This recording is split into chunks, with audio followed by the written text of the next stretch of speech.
The Samsung Galaxy A36 is here, and it comes with some solid upgrades over its predecessor. But is it worth your money? Let's break it down with 4 reasons to buy and 2 reasons to skip the Galaxy A36. Reasons to buy. Excellent multimedia experience. The Galaxy A36 features a 6.68-inch Super AMOLED display with a 120Hz refresh rate, 1200 nits peak brightness, and Corning Gorilla Glass 7 Plus protection. The display is sharp and vibrant, and with stereo speakers, your multimedia experience is top-notch. Plus, its outdoor legibility makes it great for use under direct sunlight. Reliable camera performance. Packing a 50MP primary camera, an 8MP ultrawide, and a 5MP macro lens, the Galaxy A36 delivers solid camera performance. The dynamic range is impressive, and color reproduction feels realistic. AI-powered features like edit suggestions and object arrays give you extra control over your shots.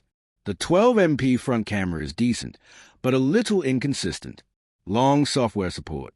Samsung is offering 6 years of OS updates and 6 years of security patches on the Galaxy A36. That means you'll get Android 21 in the future. Compared to competitors like the Vivo V50 and Redmi Note 14 Pro Plus, which only promise 3 years of updates, this is a huge advantage. Smooth One UI 7 interface. Running Android 15 base One UI 7, the Galaxy A36 delivers a smooth and refined software experience. The app drawer is clean, bloatware is minimal, and features like Circle to Search and AI Select add extra convenience. Plus, Samsung gives you control over ad settings on the lock screen. Reasons to skip. No expandable storage.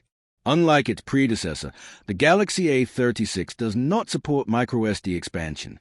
You're limited to 128GB or 256GB of storage, which might not be enough for long-term use if you store a lot of media and apps. Average performance. The Galaxy A36 is powered by the Snapdragon 6 Gen 3, an upgrade over the Exynos 1380 and the A35. While it handles daily tasks well, it feels underwhelming compared to competitors in this price range, especially for gaming and heavy multitasking. Conclusion. So, should you buy the Samsung Galaxy A36? If you want a great display, reliable cameras, long software support, and a smooth UI, it's a solid choice. However, if you need expandable storage or top-tier performance, you might want to explore other options. What do you think? Let us know in the comments.